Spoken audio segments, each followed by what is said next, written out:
Now to the partial government shutdown. Day 6, and the clock is ticking toward another deadline. Congress must raise the debt ceiling in less than 2 weeks, or for the first time in our history, the country goes into default. Joining me now, the Secretary of the Treasury, Jack Lewin. Mr. Secretary, welcome back to Fox News Sunday. Good to be with you, Chris. This week, both you and the President seem to be trying to panic the markets about both raising the debt ceiling and the government shutdown, saying that they should be more concerned. Here's the President. I think this time's different.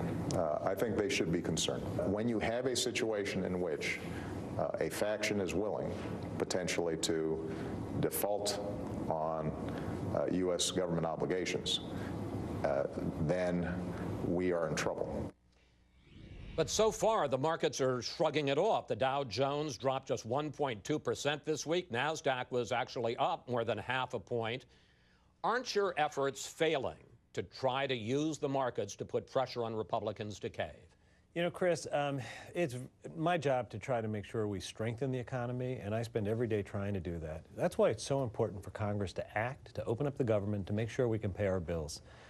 There's no question but that if we were to have the unthinkable happen and have the United States default, it would cause real problems. The only question is how serious the problems would be, and there's a kind of range of how bad the consequences are. But why would anyone want to do that to the American economy at a time when the American people are showing their resilience, recovering from the worst recession since the Great Depression? You know, and this is not a new issue. I'm going to quote to you from something President Reagan wrote to Congress, or said to the country, back in 1983. The full consequences of a default, or even the serious prospect of the default, by the United States are impossible to predict and awesome to contemplate. Denigration of the full faith and credit of the United States would have substantial effects on the domestic financial markets and on the value of the dollar and exchange markets. That was President Reagan. Well, let me quote you because the Treasury Department issued a report late this week that said a possible default would be, quote, catastrophic. Here's what your own Treasury Department report said. Credit markets could freeze. The value of the dollar could plummet. U.S. interest rates could skyrocket, and there might be a financial crisis and recession that could echo the events of 2008 or worse. On the other hand, the Fed continues to pump money into the economy. Given that, what's the likelihood that a default would be catastrophic? Look, Chris, the good news is there's a majority in Congress that's ready to do the right thing, that's ready to vote to reopen the government, question, not a political and that's ready to avoid the kind of unthinkable problems that happen if the United States, for the first time since 1789, willfully defaults on the good full faith and credit of the United States. I don't think there are serious people who think that the consequence is minimal. I mean, people say you can pay some bills and not other bills, but let me ask you a question, Chris. If you pay one bill, so let's just say you pay interest and principal on the debt. I'm not saying that you can. What happens if you don't pay millions of people on Social Security? What happens if you don't pay hospitals and healthcare providers across the country? The consequences are immediate and they're very bad. Congress needs to act. I asked you an economic question. Would it be catastrophic? Chris, I am telling you that I know the direction. I know the direction is bad. There are a range of how bad. It is not responsible, it is irresponsible, and it is reckless to take that chance, which is why Congress needs to act. All right, you know, it's only Congress that can act to raise the debt limit. It's Congress's authority and responsibility. All right, you say the consequences would be bad, it would be irresponsible not to act. Despite these stakes, the President refuses to negotiate, saying what Republicans are demanding has never happened before. Take a look. You have never seen in the history of the United States the debt ceiling or the threat of not raising the debt ceiling being used to extort a president or a governing party and trying to force issues that have nothing to do with the budget and have nothing to do with the debt. But, Mr. Secretary, that is just not true. Congress has voted to raise the debt ceiling 53 times since 1978, more than half. 27 times it's been linked to something else. And among those items it's been linked to campaign finance reform, school prayer, and busing, and a nuclear freeze. What's unprecedented is not Congress tying strings. What's unprecedented is the President refusing to negotiate. You know, Chris, let me be clear. The President has always been looking for a way to negotiate, find that reasonable middle ground with a bipartisan group of members and senators to do the right thing for the American people. He was, he is. He put out a budget that actually took an enormous step to do that. So the president is open to negotiation. The question about the debt limit is different, and frankly, I think your history is wrong. If you look at the cases where the debt limit was involved, there were many other things attached to the debt limit, but the question of threatening to cause a default of the United States, not until 2011 did it become a positive agenda. Mr. Secretary, your history, with all due respect, your history is wrong. In 1973, Democrats in the Senate, including Ted Kennedy and Walter Mondale, wanted to attach campaign finance reform under Richard Nixon during Watergate to raising the debt limit. It ended up being a filibuster. Republicans had to filibuster to defeat it and take it out. This has happened over and over again, and presidents have negotiated.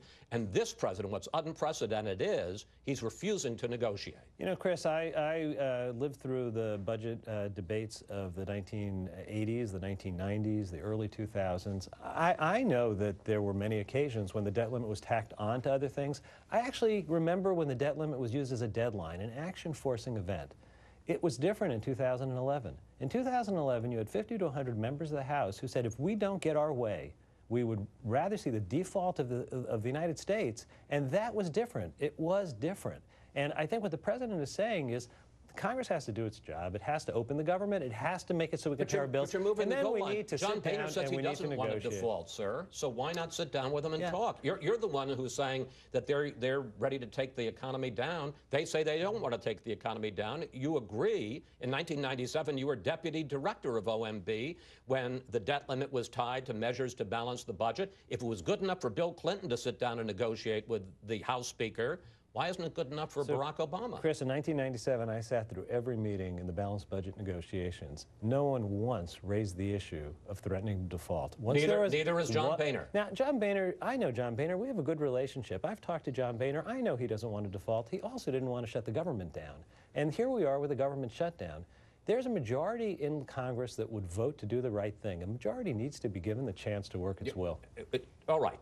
Let me just look. First of all, John Boehner is not threatening to default. He's saying he doesn't want to default. Republicans are talking right now about a down payment on the debt. They're willing to ease the sequester automatic spending cuts in return for long-term spending cuts through entitlement reform. Will the president negotiate on that as part of a deal to deal with the debt limit and the shutdown?